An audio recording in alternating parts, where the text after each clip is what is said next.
Hello, everyone, and welcome to the Stephen King Cast, one man's musings on the works of Stephen King. I am back again this week. I just wanted to touch base around a number of miscellaneous Stephen King related news bits that have been floating around the ether for a while. And because this is coming around the new year, I thought it was good to be able to look ahead at the year to come and to get excited about some Stephen King related stuff. So I'm just going to cover and give my thoughts on various bits of information and things to look forward to. But first, what I wanted to do was just say Happy New Year, everyone. I hope that you all have a wonderful 2025. I hope that you had a really good 2024, and I hope that right now, as you are listening to this, whether it is 2024, 2025, 2029, or beyond, I hope that you're doing well and all of your New Year's dreams are coming true. All right, before I get any further, I want to dive into some emails. You too can write in at any time to share your thoughts on anything related to Stephen King. Or like I did last week, I reviewed technically five, but I started out with four different cartoons that I think are just good, spooky little cartoons that you can watch with your kids if you have kids. And if you don't have kids, they're solid shows that you can enjoy on your own. So that's what I did last week. And if you have any thoughts on those or any other recommendations of shows that I did not mention, feel free to write into StephenKingcast@yahoo.com. Up first, we have from Bryant, longtime listener, good friend Bryant. He writes, "Hi, I hope all is well. I've been rereading some King novels and I just re-listened to the Bag of Bones episode to serve as a companion. Not the first time I've re-listened to one of your episodes, and it won't be the last, but I'm always struck how well they hold up. You built those to last, sir." And as I'm sure I commented back then, just the biggest possible chef's kiss for including Visions of Johanna in the background there. Awesome. Brian, thank you for all of the support over the years, and thank you for writing in. Thank you for the compliments. And it's interesting that you mentioned Bag of Bones, because Bag of Bones has been on my mind lately. I have been reading a book by the author Ronald Malfi, Come With Me. Over the last year, I have dove into Ronald Malfi's works. I've wanted to enjoy some, horror stories that I wasn't familiar with, and sort of, introduce myself to authors whom I haven't read before. And Ronald Malfi, his name had come up when I had done a search of, best horror books of 2023, 2024. And so, I read a couple, and I thought, the first one that I read, I thought it was, okay. I wasn't over the moon for it, but it had enough, strong bones there for me to, sit down and, enjoy it, and enough for me to, dive into another one. And I'm glad that I got through the first one, because once I got to the second one and kept on reading, I really started to like what he was, providing to me. I really enjoyed his works, and so I've just been on a kick lately. I've read The Floating Staircase and The Narrows and December Park and Bone White, and I'm Blackmouth and Small Town Horror, which came out this past year. That was a good summer read. But I'm currently reading the book Come With Me, which came out in 2021, and it's just been reminding me a lot of Bag of Bones. It's about a man who loses his wife, and in the grips of his grief, he is exploring a mystery connected to his wife and what she was up to prior to her passing away, and the secrets of their marriage that he had not been aware of. And, like a good horror story, not only is he plagued by the, figurative ghost of his wife, but he's haunted by the literal ghost of his wife, who is aiding him in his quest to determine exactly what she was up to and how he can solve the crimes that she was investigating to right the wrongs of her past. And it's so far it's really good. I have not been able to put it down. So like I said, it's funny that you had mentioned Bag of Bones, because that book has been on my mind quite a lot as I have been reading Come With Me by Ronald Malfi. And then we also have another longtime listener, Quinn, who writes in, Dear Mr. Stephen King Cast. I'm not sure if you're already planning to do this, but once you have reviewed the ending of every book, you should do an episode where you rank the 10 best and maybe the 10 worst Stephen King endings. I would love for you to rank all of his endings, but I'm sure that would be almost impossible. Quinn, that's a great idea, and it's, as I wrote to you recently, I think that that's something that I actually might do. So I'll dive back in, and I'll see if I can put together something for a future episode. But it's a wonderful idea. Thank you for sharing it. On an unrelated note, I really like what you said on the You Like It Darker review regarding King's sequels. I share the same sentiment as you. He doesn't get enough credit for crafting sequels that have a purpose rather than being a rehash. It's always something different and unexpected, yet a perfect balance to its counterpart. So for those of you who don't know what we're talking about here, in the review of his most recent short story collection, I was discussing how well King actually crafts sequels. He's really good at it, because in the story collection, he has a sequel to Cujo, but it's not, when you think of a sequel, and if I were to tell you a sequel to Cujo, you would probably think, oh, it's got another rabid dog, or Cujo comes back from the dead, right? But it's not. That's the thing with King, is that he looks at, and I don't know if he does this on purpose or he just follows his muse as he does, but he gives us something that we didn't know we were asking for, that complements and speaks to the original story, whether it is the sequel to Cujo, in which Vic Trenton, the husband of Donna Trenton in the original Cujo, is wrestling with the losses in his life. Similarly, we had Dr. Sleep, which Mike Flanagan, and I'll talk about Flanagan a little bit later in this episode, but Mike Flanagan really popularized this novel. That I think that when the novel came out, it wasn't well received because people they didn't want a sequel to The Shining. I think they wanted The Shining repackaged, repurposed, resold to them with a 2020s or a 2000s update. And that's not what King did. Listen to my review. I go into detail about all of the ways in which the differences between Dr. Sleep and The Shining actually make Dr. Sleep that much better. And then we have Black House, the sequel to The Talisman, which again is so much different. And so I find that King is, and in some ways Insomnia is a sequel to it, but not in the ways that you would think. King's really good at it, and I don't think that he gets enough credit for it. All right, so let's see, what else does Quinn say?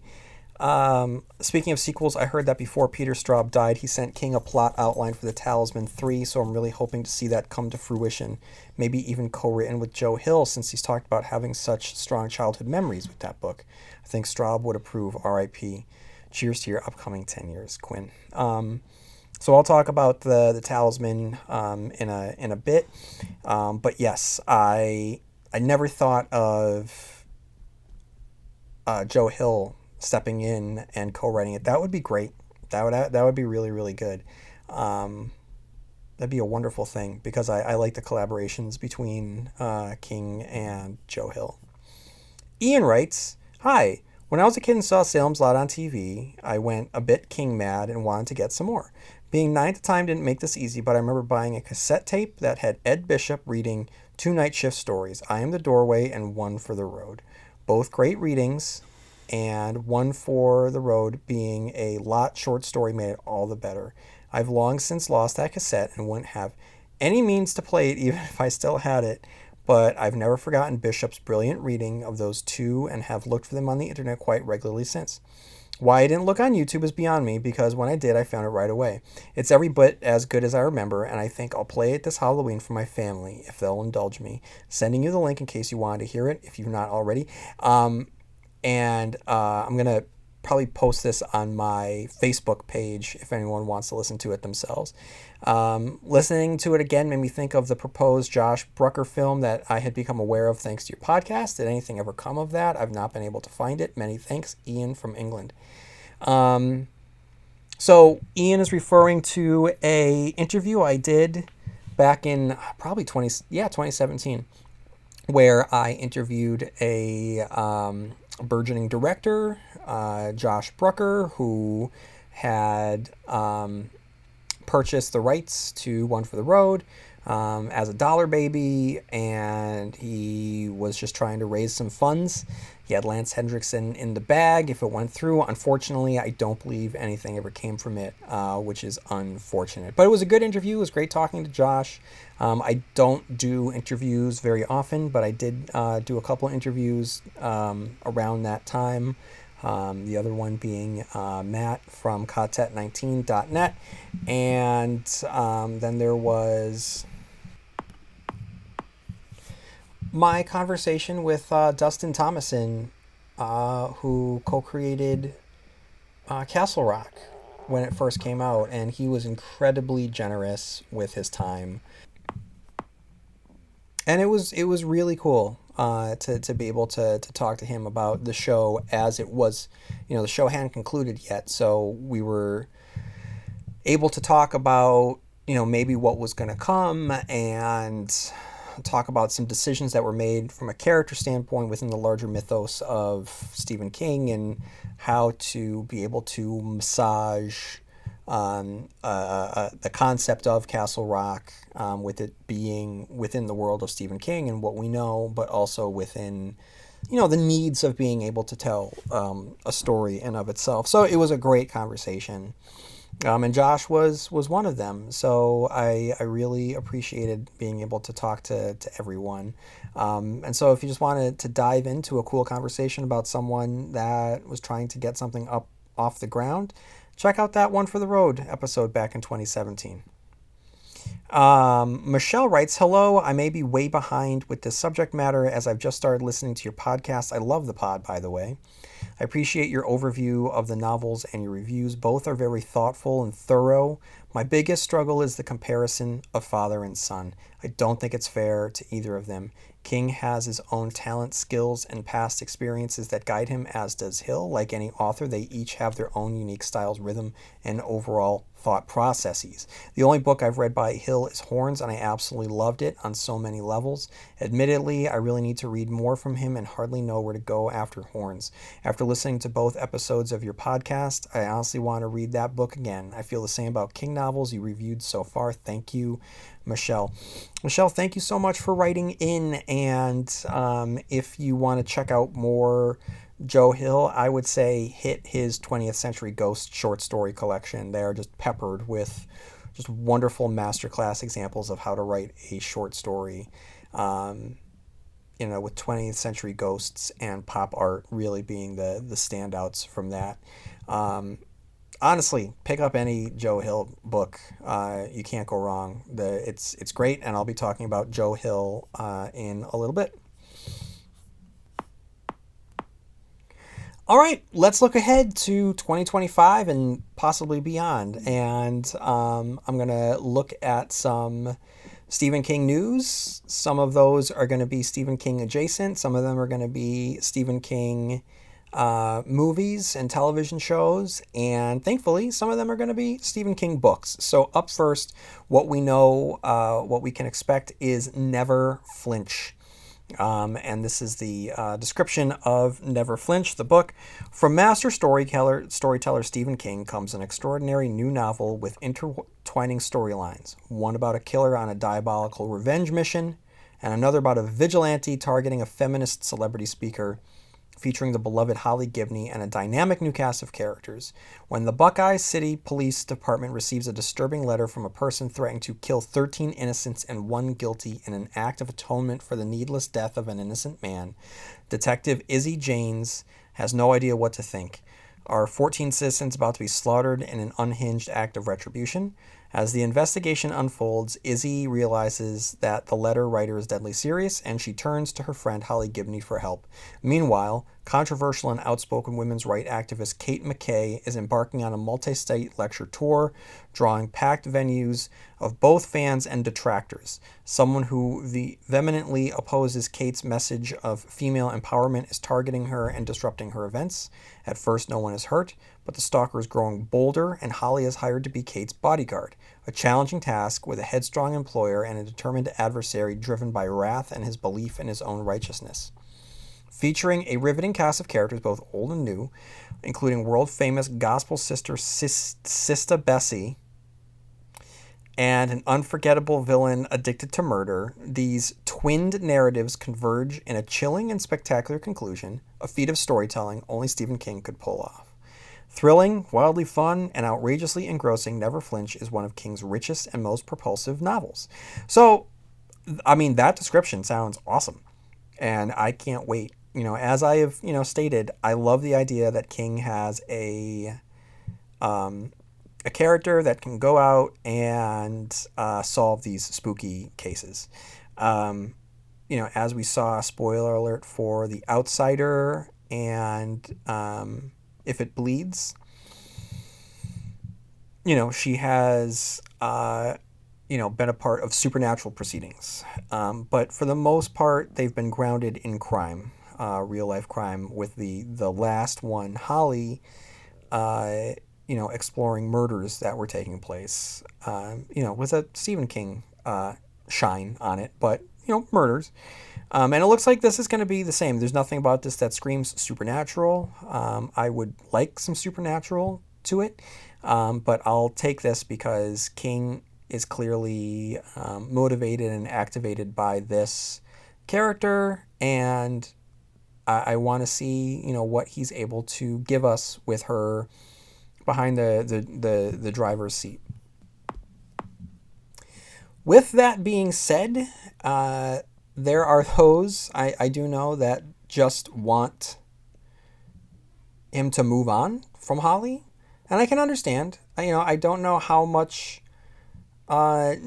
many new Stephen King stories we are going to get, and I don't know how many more Holly stories we want. But, right now, if there's a new Stephen King book coming out, I will gladly check it out. But the big news is that Stephen King has stated that he is returning to Midworld and the Territories. So we don't know what. All I know is that in the months leading up to an official tweet that he put out, or an Instagram post, I don't know, but in the weeks leading up to that, he had been posting and retweeting about the Dark Tower, retweeting what others were posting about the Dark Tower. And then when people were commenting on his tweets and his posts about the Dark Tower, they're like, oh my God, is something going on? He would be a little coy, a little cheeky about it. And then, he was teasing something. And then he made it official by posting a picture of a Quartet 19 shirt, which, again, I just mentioned, Matt. You can head back and listen to that podcast episode where I talked to the founder of Quartet 19, Quartet19.net.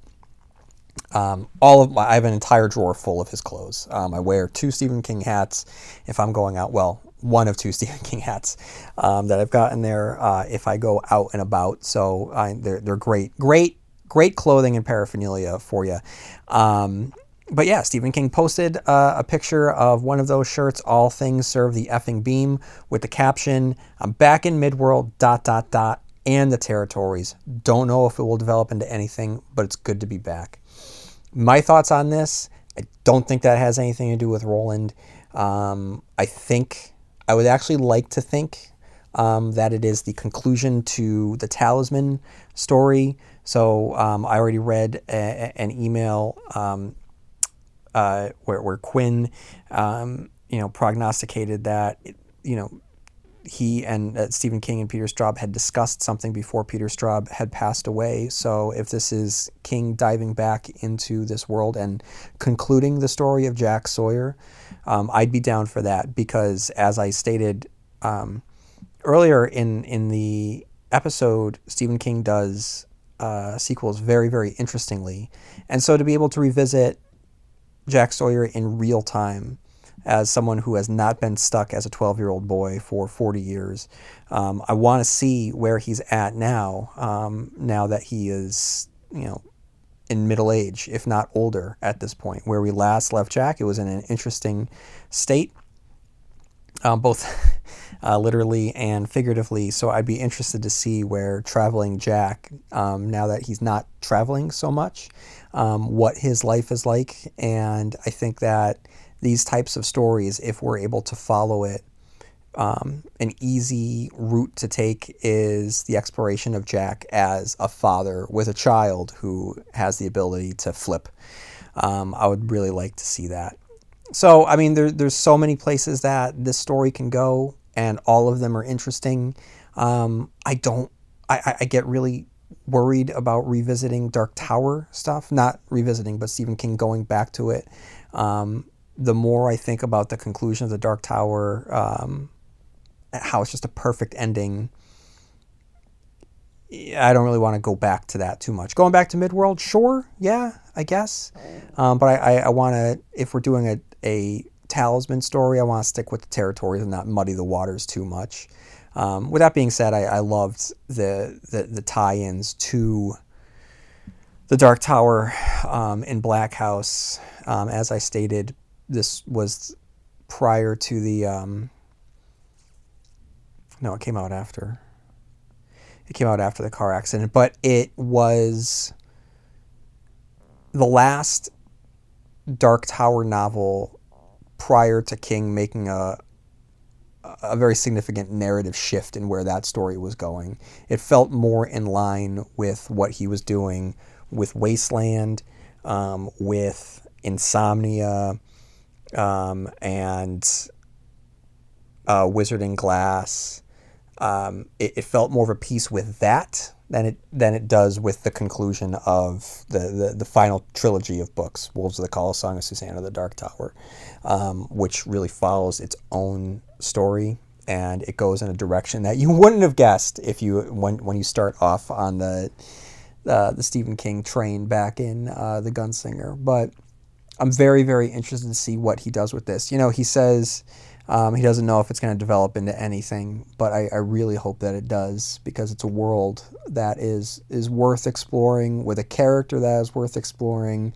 And when Stephen King is able to, tie in his viewpoints and his musings on life and life stages and interweave them into his characters, something magical happens. So I'd be really interested to see what Stephen King has to say about Traveling Jack. All right. Also, I mentioned that it'd be great if Jack had a child. Well, you know what? Stephen King has a child. We already talked about him, and that person's name is Joe Hill. He's got a new book coming out this year. It's been a while since his last book, which was The Fireman, and this is really exciting. He's published a couple texts since then, a collection of novellas and a collection of short stories, but this is the first novel that he's done in a while, and it's called King Sorrow, which is a cool title. And this is the description of King Sorrow. Arthur Oakes is an outsider. His mother is in prison, his father is long gone, so he spends his time lost in the legends of English mythology. Then one unintended incident, one moment of standing up for another underdog, leaves his mother in danger and him with orders to steal rare books from the college library. And the events that will unfold from that single act of bravery will lead to slaughter. Because the gang of six intend to use a tome bound in human skin in an arcane ritual to summon the notorious dragon demon King Sorrow to kill their arch nemesis, they enter into a pact. He will kill the couple who have been terrorizing the group by Easter in exchange for their worship. But dragons are not to be trusted, and soon they realize this isn't just revenge. They must repeat the ritual every year, including choosing who he will kill. From 1980's Midwest America to 2020's England, King Sorrow is a game-changing horror novel with an unforgettable cast led by 6 clever, damaged protagonists battling all manner of menaces, both supernatural and all too human. Unmissable for fans of Stephen King, Jordan Peele, and Lee Bardugo. This is exciting. So I don't know when exactly it's coming out, but this seems epic. It seems sinister. It seems big. It seems character-based. Much like Nosferatu, I had just emailed someone back about Nosferatu, but that's a novel that it's very intimate in some ways and otherworldly in others. It's grand yet small, and this feels similar in nature. So I am very excited to see what Joe Hill has in store for King Sorrow. All right, let's talk about some movie and media updates. So up first, I want to talk about The Running Man. All right, so The Running Man is a movie coming out, directed by Edgar Wright, starring the premier movie star right now, the guy Glenn Powell, as the main character. We have Josh Brolin, who, according to Screen Rant, is playing Dan Killian, who will be the producer of the show, not a host the way in which Richard Dawson had played the character in the 80s movie. Lee Pace will play the chief hunter. William H. Macy is in it. Michael Cera is in it. And like I said, this is developed by Edgar Wright. Now, this is really cool because Edgar Wright he doesn't make bad movies. And the thing is with Edgar Wright is that he doesn't make many movies. So the last one that he did, if I remember correctly, is Last Night in Soho, which came out a few years back, which was really enjoyable. He for me is, I'm always going to have a soft spot in my heart for Edgar Wright because of the Cornetto trilogy. 3 movies that are just near perfect in my opinion. Shaun of the Dead is it's so good. It's a masterpiece. Hot Fuzz is as tight a constructed movie as you possibly can get. And World's End is a little bit shaggier of a movie where I don't think the concept is as clear or fully realized as Shaun of the Dead or Hot Fuzz, but having it be a little bit shaggier and a little bit blurrier than the others actually does make sense from a narrative standpoint, considering what Arthur King is going through and what it's about. So it makes sense, and it's also good to have, it's cool seeing, again, Simon Pegg playing 3 radically different characters in each one of the movies. And each one is just, they're great. I mean, he's such a clever and stylish director. To have him tackling The Running Man, I'm very interested to see where he's going to go with it. What we know is that it's not a remake of the movie. The movie, which had come out in 87, I think, is just a really fun artifact of the mid-80s. It spoke to game shows, as they were at that time. It spoke to professional wrestling, violent movies, and just 80s action. It really prognosticated a future of reality television. How it, reality television, how it lowers the morality of a society, and our addiction to trash TV. Now, I say this, I'm not looking down on anyone because I am someone who loves trash TV. I grew up alongside The Real World, Road Rules, The Challenge. I have great memories of getting caught up in the drama of Teen Mom and Teen Mom 2. And currently, my wife and I have been on like a 4-month binge of Below Deck Mediterranean. So I am not against the allure of the temptations and the empty calories of reality television. That is not a knock on us as a society. It's just the truth, and I'm a part of it. Take that as you will. The question is if it's not a remake of the movie, what is this going to be? Is it going to be more in line with the Richard Bachman novella, or is Edgar Wright going to? Because I don't think that it should be that. Will Edgar Wright take the basic structure of the original novella and transplant it onto a modern skeletal structure more familiar to us in 2025? That's what I hope, is that, by having the Josh Brolin Thanos himself as executive producer, that it really speaks to the power of reality television in our society, and how everything almost is reality television. The way we interact with each other on Instagram, it has that filter of everything not being quite real. Everyone is like a reality celebrity with TikTok. I just think that there really is something interesting to be said at this time with someone who is very interesting behind the camera and behind the keyboard in Edgar Wright. So this is definitely one to look out for. I'm really interested to see what we're going to get out of that.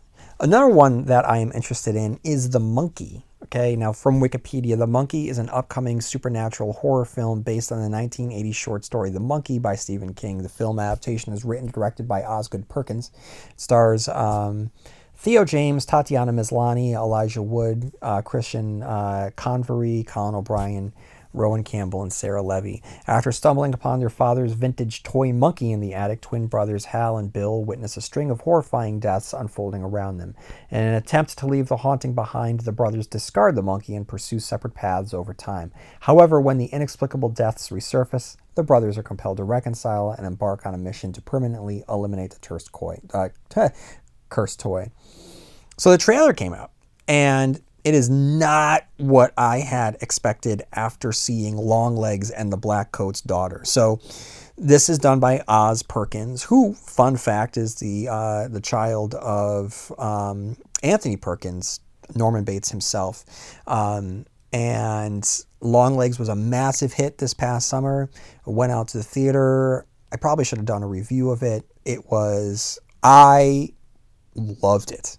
I loved it because what I think that Oz really understood was that the movie-going experience isn't just sight, it's also sound.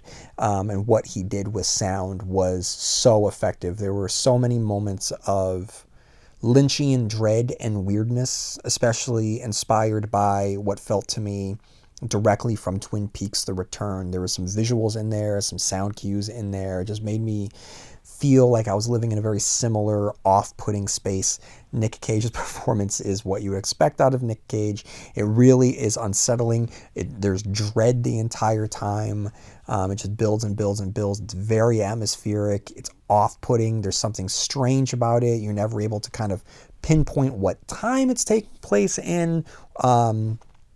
It's strange, it's weird in all the right ways. I really enjoyed it. So I was like, ooh, he's doing the money. Oh, we also watched The Black Coat's Daughter after that. And I really enjoyed that one too. Just slow burn, creepy, just really well done. So I didn't know what to expect. And the trailer came out and it just looked bonkers. Bonkers, crazy, funny, with a lot much more like vibrancy and life than I had expected from someone who gave us something as dour and bleak in all the right ways in Longlegs. This one looks fun. It looks goofy, and it looks like it's taken a page out of, Final Destination, but more knowing. With Theo James as the star, I'm really interested, and Tatiana Maslany. The two of them are great. I really enjoy Theo James. Tatiana Maslany her comedic timing is, she should be a bigger star than she is. She's charming. She's funny. She just seems to be whip smart. She knows she's just a chameleon in roles. So this is a wonderful cast. Elijah Wood is a great weirdo. So I'm really, really interested to see what Oz Perkins is able to do with the monkey, and the fact that he sought out the monkey to do. I mean, I don't know if that's anything that people really want out of a Stephen King adaptation. So this allows him to be able to really play with this and make it his own. And that's what I would like to see out of this. And the fact that he's taking these, these changes, these steps, these swings at making it not just be this very serious, spooky story about a toy monkey killing people when the symbols touch, but it's its own thing. I'm totally for it because Oz Perkins really seems to have a control of tone and his vision. So for him to be able to take that and marry it with the basic structure of this story, I think it's going to yield something unique, interesting, and probably divisive. So I'm really excited to see if that's the case and what that yields, and that will be coming out this February. So at the very least, if you do not hear from me in the next month or so, I probably will at the very least be able to provide a review in February or March of The Monkey. Also coming out this year is Welcome to Derry. On Max, the one to watch for HBO. Welcome to Derry is a prequel series set in the universe of Stephen King's It. Slated for a 2025 release, the series explores the small town of Derry, Maine in the early 1960s, delving into the origins of the malevolent entity known as Pennywise. The narrative focuses on the lives of the townspeople as they contend with the mysterious and sinister occurrences that foreshadow the terror yet to come.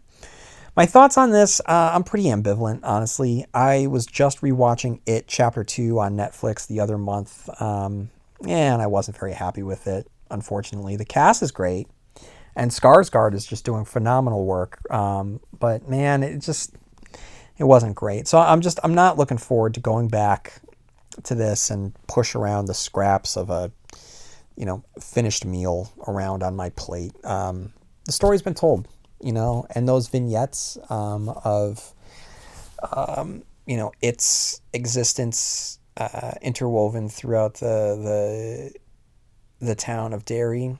It's interesting as, anecdote and context for the overall concluding story of this entity's life.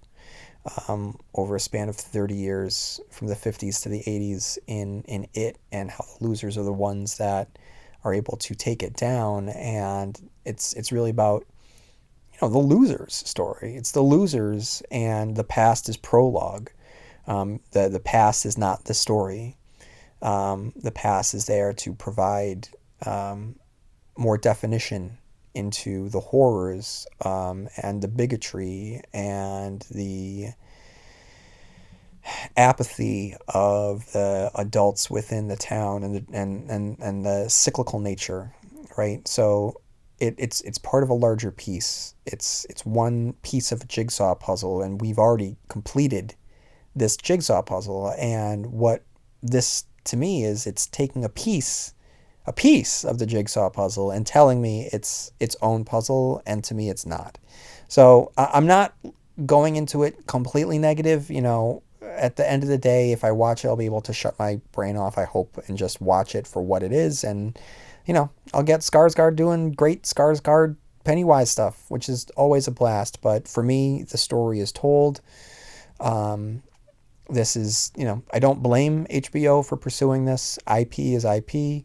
And it probably will draw viewers and people will be talking about it. That's great. From a commercial standpoint, I understand. From a financial standpoint, I understand. From an IP standpoint, I understand. From a creative standpoint, it's not inspiring to me. So we'll see how that turns out. Okay, now there's a lot that I have to talk about in regards to Mr. Mike Flanagan. Mike Flanagan, who is basically the Stephen King ambassador out there. So the first and foremost, the big thing with Mike Flanagan for this year is that on May 30th of 2025, we will all be able to sit down and watch The Life of Chuck. This got a lot of buzz this past fall. It won the People's Choice Award at the Toronto International Film Festival in September. There was a big piece written about it in Variety. But first of all, we'll talk about kind of the life of Chuck and the weirdness of it in a second. There's a lot of reasons why this is something right up Flanagan's alley. But first, let's just talk about the cast. All right, we have Tom Hiddleston, which I'm so excited to see him join the repertoire of the Mike Flanagan troubadours, playing Chuck himself. We have Jacob Tremblay as a young Chuck. We have Nick Offerman as the narrator. Wonderful voice. Can't wait to see what he has to do with that.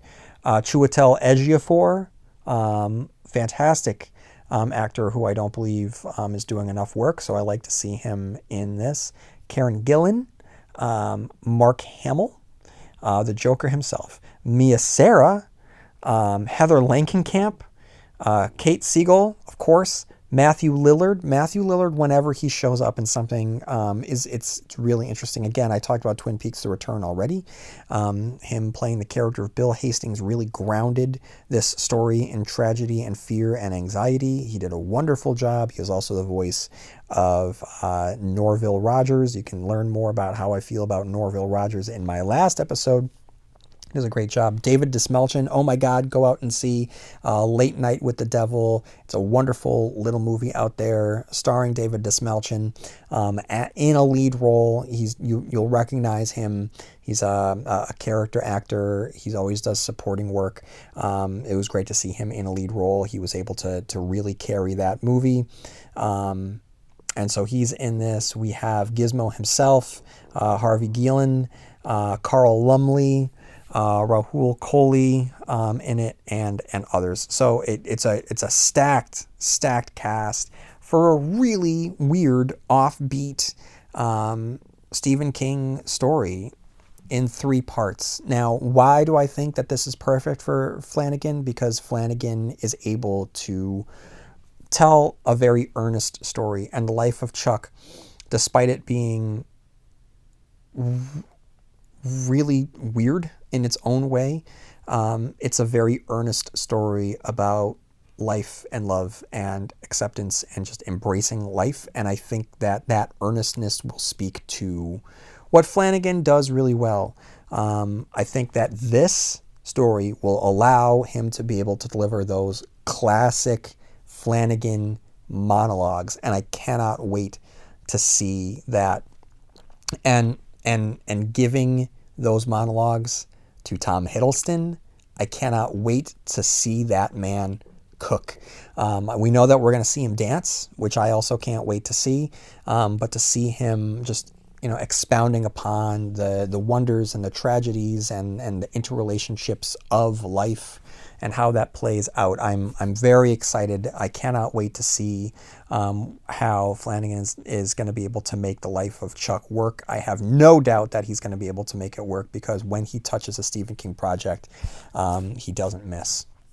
Okay, and then another thing with Flanagan is that he's also developing Carrie as a show, which kind of shocked me, because I'll get to something else in a minute, but we just saw about 10 years ago a Carrie remake with Chloe Grace Moretz. We don't know much about it, but we know that the series logline describes it as a bold and timely reimagining of the story of misfit high schooler Carrie White, who has spent her life in seclusion with her domineering mother. After her father's sudden and untimely death, Carrie finds herself contending with the alien landscape of public high school, a bullying scandal that shatters her community, and the emergence of mysterious telekinetic powers. So if I only saw the Carrie remake once, and again, that was about 10 years ago. But I think that if I remember correctly, I thought it was okay, but I don't think that it went further enough in what modern bullying looks like. And from what I understand is that concept is what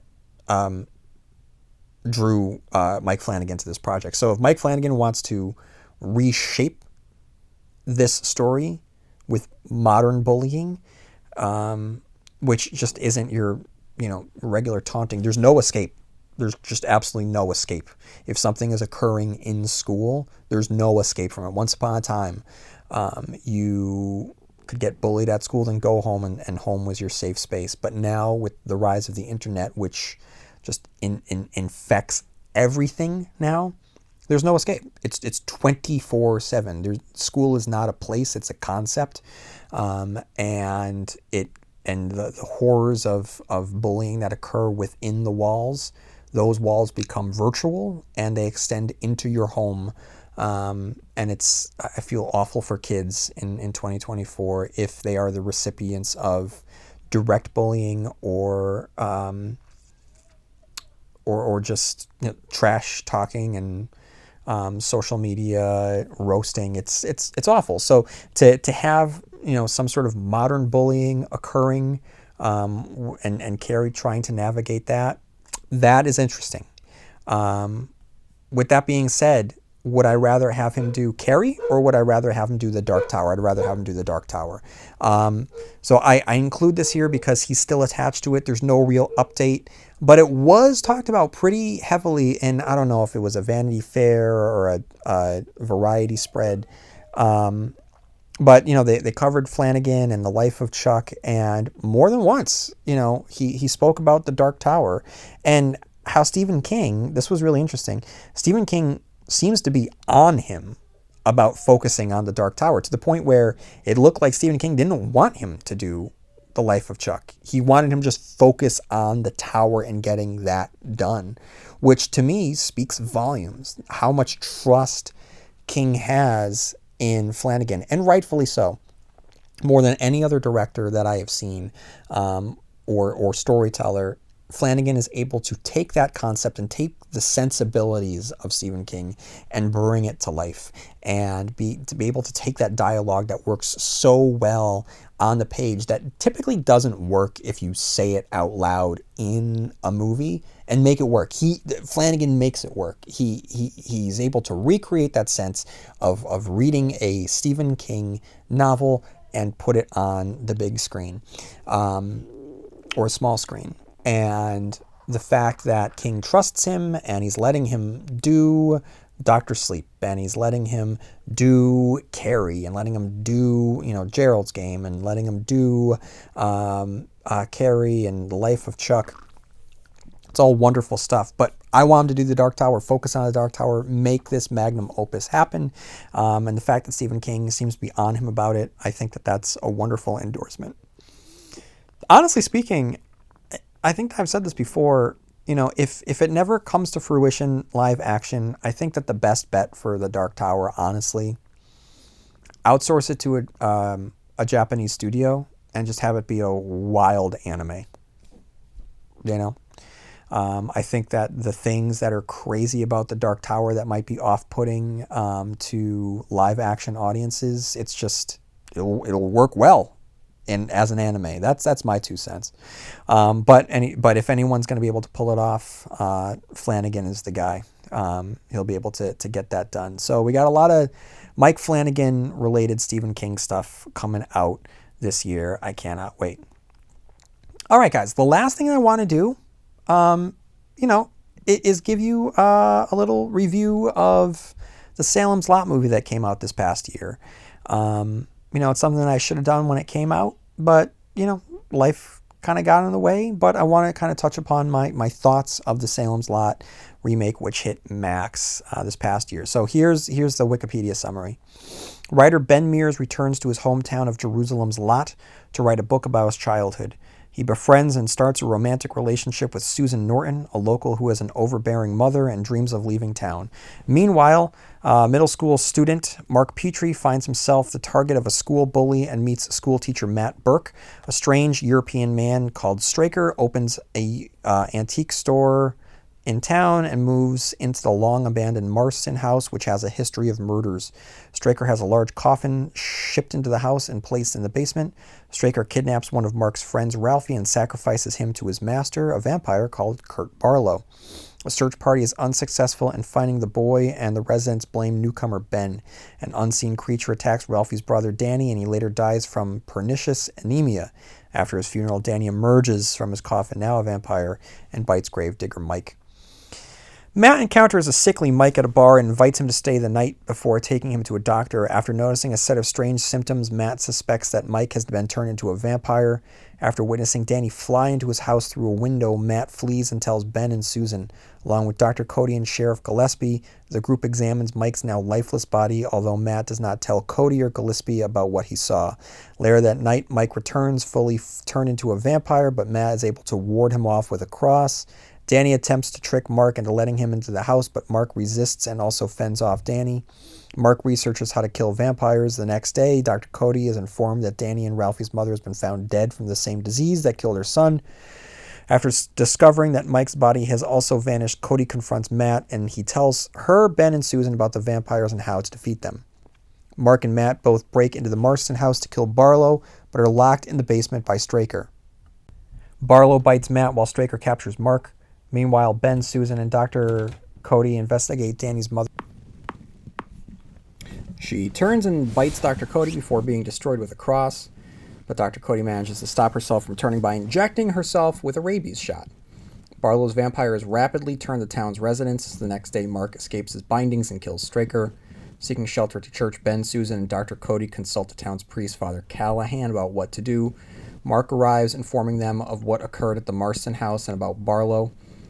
They investigate the property and are attacked by a turned Matt in the basement. Ben kills him with a wooden stake. The town is completely overtaken by vampires. Sheriff Gillespie attempts to flee the town, while Susan and Ben try to warn Susan's mother.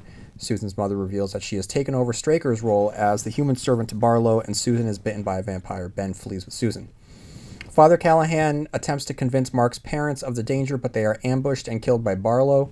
Mark flees and takes shelter in his treehouse from his former classmates, all now turned into vampires. Ben takes Susan, who is in the midst of turning the church, which is protected holy ground, from the vampires. Dr. Cody is unable to cure her, and Susan fully turns, fleeing. Ben gives chase and is attacked by the turned town residents seeking shelter in the church with Cody. Gillespie's corpse is thrown into the church by the vampires. Mark searches for Barlow and breaks into Straker's antique store, where he kills Danny. He is found by Ben and Dr. Cody, and the group realize the vampires are sheltering at the local drive-in movie theater, using the cars as coffins. As they prepare to kill Susan, Dr. Cody is shot dead by Susan's mother. The sun starts to set, and the vampires attack Ben. Mark runs over Susan's mother and destroys the theater screen, exposing the vampires to sunlight and killing them all. Night falls as Barlow emerges from his coffin and attacks Mark. Ben kills Susan and manages to save Mark, killing Barlow with a stake. The town's residents wiped out. Ben and Mark drive off. So my thoughts on this, part of it is when you're crafting this, when you sit down to do this, I guess the first thought that I would have is, why am I going to even try to make a New England vampire story post Midnight Mass? That's the challenge right then and there. So for anyone that has not seen Midnight Mass, please go to Netflix and watch it. If you have not seen it, I've talked a lot about Mike Flanagan on this podcast already. It's a great way to introduce yourself to someone who is shepherding Stephen King's cinematic properties. But you also see how it seems Mike Flanagan takes this concept of vampires in New England and is able to really massage it and make it work for a modern setting. And it's so beautiful and tragic, and it has something to say about life and religion and relationships. It has something to say, much in the way the book Salem's Lot has something to say about small towns. But to me, Midnight Mass, you're not going to get better than that. So to make a vampire New England set story, what are you going to try to do here? And I don't know what the point of this was, other than to just make a remake of Salem's Lot. And to me, this was just, for as long as the movie was, and I know that it had been cut down, there's a longer, not a longer version maybe, but there could be. It's my furry co-host over there. She didn't like it either. But there was this seemed very compressed. The movie felt on fast forward the entire time. You're getting these flashes of moments that just are seeming to happen. There doesn't seem to be build up. You're being told who these characters are. You're not able to live with the characters or breathe with the characters. But for me, the biggest failure comes down to the Ben Mears character. The Ben Mears character still doesn't work. And I feel that in order to make this story more effective, you have to remove him. I mean, it sounds stupid to say, but I've said it on the Salem's Lot book review. I said it in the movie review.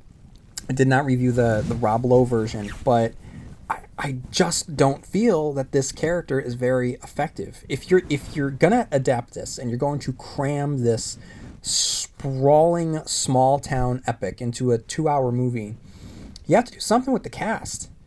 My immediate thought is to just make Matt Burke the main character. You can even give him elements of the Ben Mears character. I mean, what if he's a current teacher who is currently living in town, maybe once had been from the town, he had once left the town to try to become an author. Let that be his backstory. Now he represents the rest of the town, stuck between life and professional undeath. He's trying to figure himself out in a world that is changing, in a town that is about to change. It's much more interesting to me because still, after all of these adaptations, Ben Mears is nothing. He's nothing. He is a vacant, soulless, nothing burger of a character. He's an empty vessel that allows us to explore this town. He is a prototype that King will later perfect with other writer characters. But here, he's not a character. That has been my criticism in the book. Previous adaptations, I went into it with an open mind. I did not have high expectations. I was excited for this movie, but I wasn't in it with a anti-Ben Mears propaganda, smear tactic that I was going to try to, unleash on the internet. But again, after watching this movie, I just feel that a major element that does not work with this story is him as the main character. What works for him in the book is that his nothingness does allow us to be able to, much in the way you play a video game, you are that main character. Whether that main character has a different name or not, or you watch cutscenes with the main character, you are basically that character. That's what Ben Mears is. Yes, there's a backstory. Yes, he was from Salem's Lot. Yes, the Marston house. Yes, he's a writer. Yes, the wife's dead. Yeah, I get it. But still, it's just these pieces of clothing that you're hanging on a skeleton that isn't truly alive. He's not a fully fleshed out character, and Stephen King is able to make it work in the book because so much around him is filled with life and idiosyncrasies and conflicts and drama, and you're able to experience it through his eyes. But it's not about Ben at all. Even though he's there for a particular reason, he has history with the house, but to me, I'm just beating a drum. I apologize, but it just doesn't work. Going back to Midnight Mass, it's as if Mike Flanagan really looked at this story about what works and it doesn't work. I mean, there's a similar character that exists in Midnight Mass. It's the Zach Gilford character, Sorensen, who is from the town. He leaves the town and he returns to the town simultaneously with the arrival of the vampire threat. It's very similar in terms of the structure of the character of Ben Mears, but the character and the backstory that Mike Flanagan gives this local who left and returns at the same time as the vampire does, he gives him an arc, he gives him a purpose, he gives him the conflict, he gives him an actual character. The way in which he interacts with the vampire threat is It mirrors who his character, where he's going, where he is. He is much more rich of a person, and just Ben Mears is not that. So a lot of the criticism that I have in this movie, it is tethered to the ineffectiveness of Ben Mears, who I just don't care about. And if I don't care about this main character, then everything that's occurring are just a series of things that are occurring, not really building towards any semblance of a story that our main character has any bearing on or anything to do with. It's a movie that sometimes looks good, sometimes looks cheap. There's this glossy film to it. I don't mean film reel. I mean like a filter. It's just the only way that I could think of it in my head, that that is just laid over this movie. It just makes it look streamy. Like, you know how just like streaming movies or television productions just have this weird like gloss to it, and it takes me out. I did not find it interesting. I didn't think that it had anything interesting to say. Sometimes a story can be a story, but the corruption and death of a small town it's the metaphor of the story, and the movie is just a watered down version of that. It concludes with the drive-in. Like, the drive-in played a big part. I don't understand why. It's a neat touch, but I don't get it. If the movie was about the power of movies and drive-ins, and that would be one thing, but to make it so central at the end, it just felt tacked on to me. It did not feel an organic extension of the movie. So I felt that it was just compressed. It didn't allow us any character to breathe, any story beat to actually pop or grow or feel organic. Ben Mears sucks. At times it's not good looking. Okay, that's how I feel about that. I do want to end with like the good, okay? Because there are good things about it. Bill Camp is great, and that's why I gravitated towards just make him the main character. It's just what made me think we should do with the Matt and Ben character. I mean, if Bill Camp was the lead, and if it was his story about his town under siege, with his students being among the first missing, that is more interesting of a character, and it's a more interesting story. It gives him more motivation to investigate the threat and more of a reason to defeat it. To me, Bill Camp was great. Bill Camp is great in everything he shows up, including another Stephen King property, The Outsider. And if you want to see, completely unrelated to anything horror, Presumed Innocent this past summer. Oh my God, what a great watch that was on Apple Plus. Go give that. Go sit down and enjoy it. It's a wonderful episode to episode series brought to you by, going back to Stephen King. It's brought to you by David E. Kelly, who brought us the Mr. Mercedes adaptation. So, Presumed Innocent. It was a lot of fun. Bill Camp was great in it. Mark Petrie, the kid that played Mark Petrie, was great. That's a character that when I reread the Salem's Lot book about a decade ago, I was really struck by how awesome this kid is and what a prototype he becomes for characters like Jake Chambers and Jack Sawyer. And he's right there. Mark Petrie is right there alongside these other tough kid characters that he writes, and the actor that they got really brought him to life, and there's an understanding of what makes Mark such a strong character in the creation of the story, so I give them a lot of props. And there is a heightened supernaturalism to this that I really enjoyed. There's a stylish component.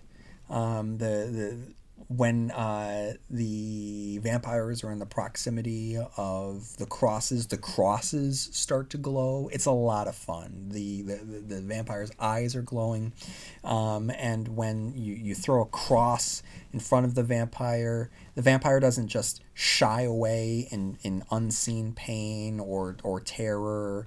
No, there is a force at work, and the vampire is repelled by a force that you cannot see and is shoved out of wherever the vampire is, just pushed out of the door by an unseen hand. It's really heightened, it's very stylish, but I was totally there for it. That was a lot of fun. I liked that. So it's not as if it doesn't have anything going for it. It does. There's a couple things in there that were good. Bill Camp was good. Mark Petrie was good. The effect of the vampires and the glowing eyes. And what I like about the Salem's Lot story in every incarnation is the depiction of the vampires. These are my vampires. All right, they're it's just there's a specific vampire story that really resonates with me. It's the Dracula story. It's the vampires come. You are changed into a vampire. There's a threat when the sun goes down. I really like that. It's just the vampires are evil.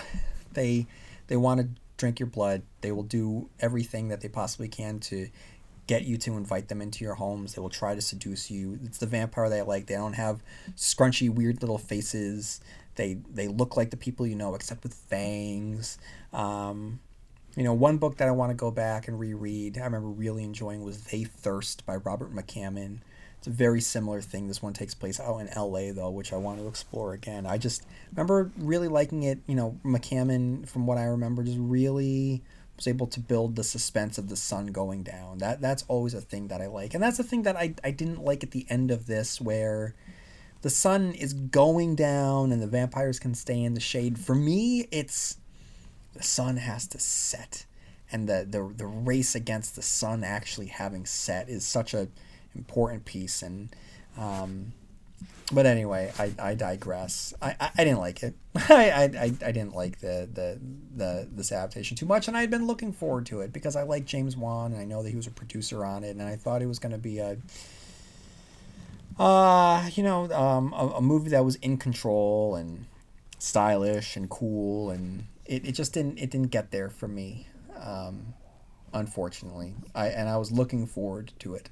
I thought that David Zaslav was going to shelve it the way that he did with the Batgirl movie and the Acme movie, which I'm very frustrated about. I thought that Salem's Lot was going to suffer the same fate. I'd been looking forward to it, and I'm grateful that I got to see it. And I was, once it dropped, it was appointment viewing. I was excited to sit down, but ultimately I didn't do much for me. But I hope it did for others. I really do. All right, everyone. I hope that, like I said, you had a great 2024. I hope you have an even better 2025. I don't know when I will see you again, most likely for a review of The Monkey. But I will definitely see you when Never Flinch comes out by Stephen King. I will also do a review of the King Sorrow book by Joe Hill whenever that comes out. And hopefully sometime this year we will get definitive information on whatever Stephen King is working on, that brings all of us back to Midworld and the territories. So there's a lot of exciting stuff to look forward to. It's a great time, as always, to be a Stephen King fan, whether it's just Stephen King books or the Stephen King adaptations out there, the works of Joe Hill, or what Mike Flanagan is giving us. There is just a lot to be grateful for as we head into a brand new year. So I don't know when I'm going to see you again, but you will see me again, and may you have long days and pleasant nights, and I will see you here next time where MOON spells Stephen King Cast.